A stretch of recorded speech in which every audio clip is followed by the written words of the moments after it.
I wasn't in the ad Right. because of Jay-Z and them was putting it together. So I think they still harbor some energy towards me. You think you were purposely left out of the ad? Listen closely, because this story was never supposed to be public. For years, hip-hop fans thought the tension between Jay-Z and 50 Cent was just competitive energy. A few slick lines, some playful shots, industry politics. But what if it went way deeper than music? What if this wasn't about songs at all, but about power, access, and silence? 50 Cent recently hinted that doors were closed on him behind the scenes. Not by the NFL, not by advertisers, but by people with real influence. The kind of influence that doesn't need to argue publicly because it controls who gets invited into the room in the first place. And according to 50, this energy didn't come out of nowhere. It's been building since the late 90s, since one song put a target on his back and challenged a rising mogul who wasn't used to being tested. And here's where things get uncomfortable. Because blocking a commercial is one thing. Blocking a Super Bowl appearance is another. But whispers in the industry suggest the message may have been delivered much closer to home. Not online, not in interviews, but directly, quietly, with one goal. I wasn't in the ad because of Jay-Z and them was putting it together. Mm-hmm. So I think they still harbor some energy towards me. You think you were purposely left out of the ad? No. Okay. I don't think. I think that they were saying the NFL had some issues with me that I don't know what those issues are. Like, what is the issue? You see what I'm saying? Stop talking. This isn't rap beef. This is a power war. And once you see the pattern, you can't unsee it. The year is 1999, and New York hip-hop is ruthless. If you don't have power, you take it. If you don't have status, you challenge it. That's exactly where Curtis 50 Cent Jackson was at the time. Hungry, underground, and invisible to the industry gatekeepers who decided who lived and who disappeared. So he did the one thing no newcomer was supposed to do. He went straight at the throne. How to Rob wasn't just a song, it was a statement. 50 Cent didn't sneak diss. He didn't hint. He openly rapped about robbing nearly every major rapper in the game, including Jay-Z. In a culture built on respect and hierarchy, that was a direct violation of the rules. Jay-Z wasn't just another rapper back then. He was in the middle of his rise from street legend to corporate king. And challenges like that don't get ignored. They get remembered. Jay-Z responded the way Jay-Z always has. Calm, controlled. One line was enough. I'm about $1. What the fuck is 50 Cent? It sounded slick, but the message underneath was clear. You're not on my level. And from that moment on, a dynamic was set that would last for decades. Jay-Z would play the role of untouchable executive power. 50 Cent would become the disruptor who refuses to stay in his lane. As the early 2000s unfolded, the tension never exploded, but it never disappeared either. They shared stages. They crossed paths. They existed in the same industry without ever truly being aligned. During tours like Rock the Mic, the friction was visible. Subtle lines, facial expressions, energy shifts. Nothing overt, but enough for people close to the scene to notice that this wasn't friendship. It was tolerance. Then everything changed in 2003. 50 Cent didn't just succeed, he dominated. Get Rich or Die Tryin' didn't creep into the culture. It took it hostage. The streets embraced him. Radio embraced him. The numbers were undeniable.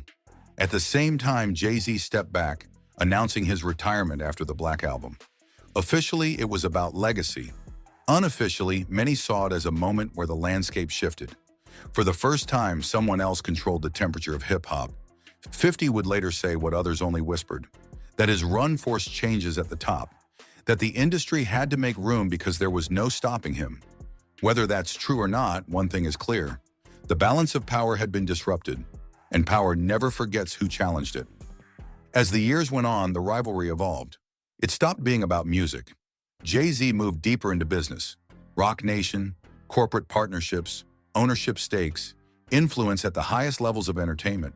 50 Cent went the opposite direction. He leaned into chaos, into transparency, into saying the things people weren't supposed to say out loud. By 2011, 50 made it clear where things stood. Same business, not friends. That line mattered because it confirmed this wasn't a resolved issue, it was an unresolved one. Quiet, strategic, and dangerous in a way loud beefs never are. Fast forward to 2017, and 50 took another shot, calling Jay-Z's album 444 Golf Course Music. On the surface, it sounded like a joke, but underneath, it was an attack on identity. Jay-Z had rebranded himself as a mature, reflective billionaire. 50 framed that evolution as distance from the streets, distance from authenticity. And for someone whose empire is built on image, that kind of critique cuts deep. But nothing exposed the tension more than what happened around the Super Bowl halftime show. The lineup was historic. Dr. Dre, Eminem, Snoop Dogg, Kendrick Lamar, Mary J. Blige, and originally 50 Cent wasn't visible in the promotional material. That raised eyebrows, because everyone knew the connection. Eminem and 50 were inseparable when it came to legacy moments. Then 50 spoke. He said he wasn't in the ad because Jay-Z and his people were putting it together. He said he felt there was still energy there. Not loud hostility, not public beef. Energy, the kind that operates behind closed doors. What came next made things even stranger. According to conversations that reached 50 through associates, Eminem had to step in. Hard. The message was simple. There is no performance without 50 Cent. And suddenly, he was back in, hanging upside down, stealing the moment. For viewers, it looked like unity. For insiders, it looked like pressure forcing a decision that didn't happen naturally. That moment revealed something important. Jay-Z didn't need to argue with 50 publicly. He didn't need to respond on social media. His power worked differently, through partnerships, through institutions, through access. And that's where the whispers start. Because blocking an ad is one thing, trying to influence a lineup is another. But industry talk suggested something even more direct, that messages were being delivered privately, that the goal wasn't embarrassment, it was silence. 50's response was predictable. He didn't back down, he escalated. He mocked Jay-Z's art world persona. He ridiculed the things Jay valued most: culture, refinement, legacy. Because 50 understands something fundamental about conflict. You don't attack what your opponent hates, you attack what they love. By this point, the rivalry had fully transformed. This wasn't rapper versus rapper anymore. This was independent chaos versus institutional control. Jay-Z represented the system, the NFL award shows, corporate safety. 50 Cent represented unpredictability, exposure, a man with nothing to lose and no interest in playing nice. And the timing couldn't have been worse.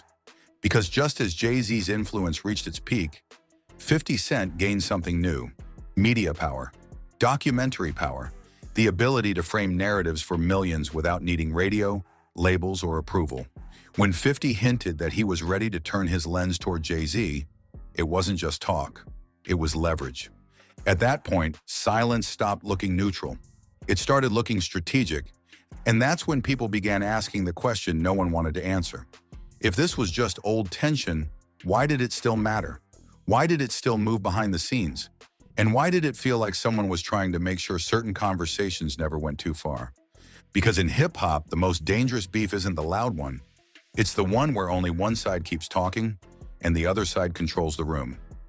By the early 2000s, the gap between Jay-Z and 50 Cent wasn't just philosophical, it was structural. Jay-Z had become embedded in the machinery of entertainment itself. Rock Nation wasn't a label anymore.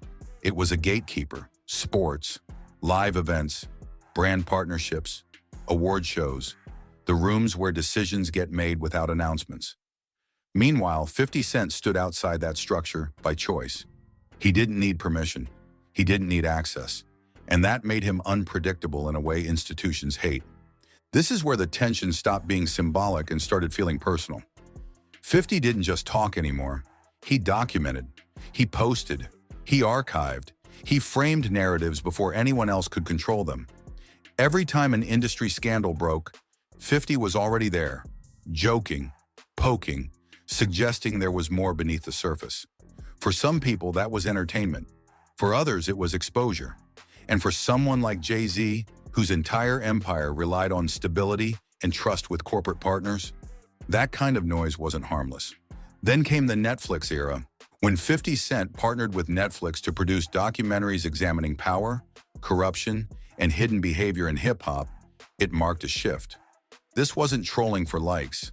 This was long-form storytelling with reach. Millions of viewers, global distribution, and most importantly, control. 50 didn't need approval to decide where the camera pointed. That's when things started to feel different. Because when allegations surfaced in late 2024 involving Jay-Z through an amended civil lawsuit, the response was immediate. Jay-Z denied everything forcefully, calling the claims false, disgusting, and a blackmail attempt. His legal team moved fast. Counteractions followed. Timelines were challenged. Inconsistencies were highlighted. And by early 2025, the lawsuit was withdrawn with prejudice, meaning it could not be refiled. From a legal standpoint, Jay-Z called it a complete victory. But in the court of public opinion, the story didn't end there. Because 50 Cent didn't treat it like a closed chapter. He treated it like content. He posted, he hinted, he joked about documentaries. He shared images, not evidence, implications. And that distinction mattered. 50 wasn't accusing. He was amplifying attention. He understood something crucial about modern media. You don't need to prove anything. You just need people to keep looking. That's where the pressure comes from. For Jay-Z, silence has always been a weapon. Don't respond. Don't feed it. Let institutions do the talking. Let lawyers handle it. Let time erase the noise. That strategy worked for decades. But it struggles in an era where commentary never sleeps, and platforms reward repetition over resolution. Every time 50 mentioned Jay-Z's name, the algorithm listened. Every time he hinted at files, documents, or stories, speculation multiplied. And even when reports clarified that unverified tips were not evidence and resulted in no charges, the damage wasn't legal, it was psychological. Once doubt enters the conversation, it doesn't leave easily. This is where people started connecting dots. Why now? Why was this tension resurfacing after so many years? Why did it feel like old energy was being reactivated at the exact moment 50 gained documentary power? And why did it seem like Jay-Z's public presence became quieter during moments of peak speculation? Nothing was confirmed. Nothing was proven. But patterns don't need proof to feel real. 50 leaned into that discomfort. When asked whether he feared similar scrutiny being turned on himself, his answer was simple. He said he had nothing to hide, that whatever mistakes he made in the past were out in the open, street level, documented, no mystery. That framing was deliberate. It positioned him as the man who survived transparency versus the man protected by systems. And systems are only invisible until someone starts naming them. Roc Nation's relationship with the NFL, award shows, and major brands placed Jay-Z in a unique position. He wasn't just an artist, he was a partner, a decision maker, someone whose opinion carried weight even when it wasn't written down. That's why the Super Bowl situation never fully went away. Because even after Eminem forced the inclusion, the question remained. If pressure was required, why was it needed at all? That question matters more than any accusation, because it suggests that power was being exercised quietly, not to destroy, but to manage, to limit exposure, to shape outcomes without confrontation. That's how modern influence works, and that's exactly the kind of influence 50 Cent refuses to respect. As the weeks passed, social media did what it always does. Memes, clips, old interviews resurfaced, quotes were recontextualized. Some people claimed Jay-Z had stepped back from appearances. Others said it was coincidence. No confirmation came either way. And in that silence, speculation filled the vacuum. 50 didn't need to say much anymore. The audience did the work for him. This is where the rivalry became asymmetrical. Jay-Z had more to lose. Brand relationships don't survive constant controversy. Investors don't like unresolved narratives. Institutions crave calm. 50 Cent, on the other hand, thrives in disorder. Controversy increases his relevance. Every reaction validates his role as the disruptor. That imbalance is dangerous, because when one side is incentivized to de-escalate and the other is rewarded for escalation, the conflict doesn't resolve. It mutates. It moves from music to media, from lyrics to optics, from beef to reputation management, And beneath all of it sits the same unresolved issue that started in 1999. Control. Jay-Z built a legacy on mastering the system. 50 Cent built his on refusing to bow to it. One believes power should be consolidated. The other believes power should be exposed. And as long as those philosophies clash, silence will always look suspicious and noise will always look threatening. The real question isn't whether Jay-Z tried to silence 50 Cent. That may never be proven. The real question is why that idea feels believable to so many people. Why decades of quiet tension make room for that interpretation. And why even now neither man seems willing to fully let it go. Because in hip-hop, unresolved history doesn't fade. It waits. And when the right platform appears, it speaks again. By the time 2026 arrived, the rivalry had entered a phase neither man could fully control. Not because of music, not because of lyrics, but because attention had shifted from what was said to why it was being said. Jay-Z's silence, once interpreted as confidence, now carried weight of its own. In a culture where visibility equals relevance, absence invites interpretation, and interpretation, once unleashed, becomes a force. What made this moment different wasn't any single allegation or post. It was accumulation. Decades of tension, years of quiet maneuvers, public moments that didn't add up unless you believed something else was happening behind the scenes. The Super Bowl situation, the timing of comments, the way certain names never appeared together unless pressure forced it. None of it proved wrongdoing, but all of it suggested strategy. 50 Cent understood that better than anyone. He never needed to say, "This happened." He only needed to say, "Look at the pattern." And for his audience, that was enough. Because 50 has always operated on one principle. If you can't beat power head on, you make people question it. You make it uncomfortable. You make it explain itself. That's why his approach shifted from confrontation to commentary, from insults to implications, from beef to documentation. In modern hip-hop, perception is currency, and 50 became a master at inflating doubt without making direct claims. Every post was framed as curiosity. Every joke disguised a challenge. Every suggestion invited the audience to connect dots on their own. Jay-Z, meanwhile, stayed focused on business. Roc Nation continued its partnerships. Major events moved forward. Awards came and went. From the outside, everything looked stable. But stability in the public eye doesn't mean peace behind closed doors. When institutions feel threatened, they don't always react loudly. They reinforce quietly. They limit variables. They reduce risk. That's why the idea of silencing doesn't have to mean threats or force. In modern terms, silencing looks like exclusion, like fewer invitations, like decisions made without explanation, like access narrowing without anyone admitting why. And that's what made 50's claims resonate. Not because they were proven, but because they matched how power actually operates. As speculation swirled, industry voices split into camps. Some said 50 was chasing relevance. Others said he was saying what everyone else was afraid to say. Some defended Jay-Z as a businessman protecting his brand. Others questioned why so much protection seemed necessary. No consensus formed, and that was the point. Ambiguity favors the disruptor. 50's history made his stance believable. He had nothing to lose. His past was public. His controversies were documented. He survived lawsuits, backlash, and financial hits without changing course. That consistency gave his words weight, even when they were uncomfortable. People trusted his willingness to go too far. Jay-Z's history worked against him in a different way. His success demanded discretion. His partnerships required control. His empire thrived on predictability.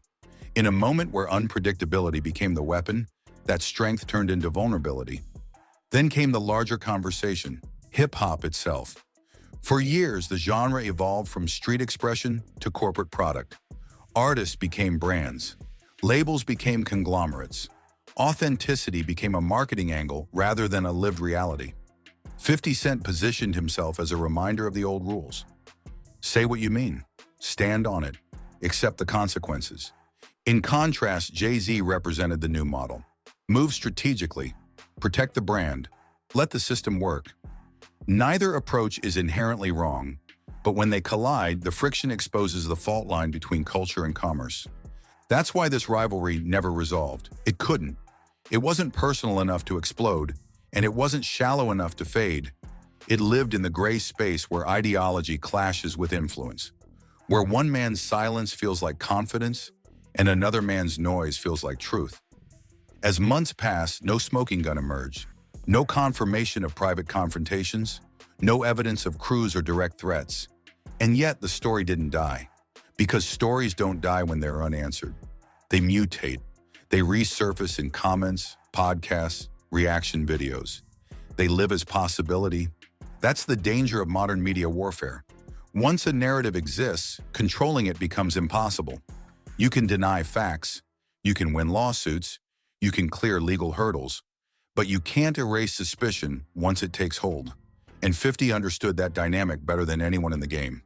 So the question shifted again. Not did Jay-Z try to silence 50 Cent, but why does it feel like he would want to? That question alone reframed everything. It turned silence into strategy and commentary into resistance. It placed the burden not on the accuser, but on the system itself. And systems hate being questioned. In the end, this rivalry may never produce a final chapter. No diss track, no reconciliation, no public showdown. Just two men representing opposite ends of hip-hop's evolution. One built an empire by mastering power, the other built relevance by challenging it.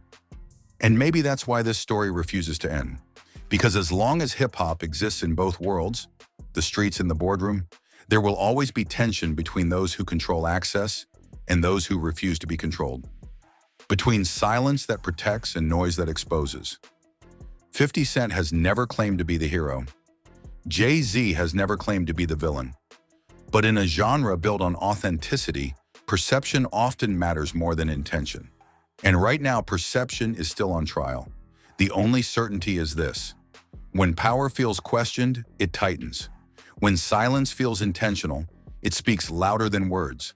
And in hip-hop, the most dangerous stories are the ones nobody can fully prove, but nobody can fully dismiss either. Now here's where it gets interesting. Stories like this don't end when the video stops. They continue in the conversations that happen after. Because power doesn't disappear just because the camera turns off. It adapts, it hides, and sometimes it waits. So I want to know what you think. Was this just decades of competitive tension that never fully faded? Or does the pattern suggest something deeper? Quiet influence, closed doors, and decisions made far away from the public eye. Do you see this as a clash of personalities or a clash of systems? Drop your thoughts in the comments. Not the headlines you've heard, but your own read on the situation. And keep it respectful, because these are real people, real legacies, and real power dynamics we're talking about. If you want more breakdowns like this, stories that don't just repeat the news but question what's underneath, make sure you like this video and subscribe to the channel. It helps more than you think. And don't forget to check out the next video on screen. Because if you think this rivalry is intense, wait until you see how deep the next one goes. This story isn't over, and neither is the conversation.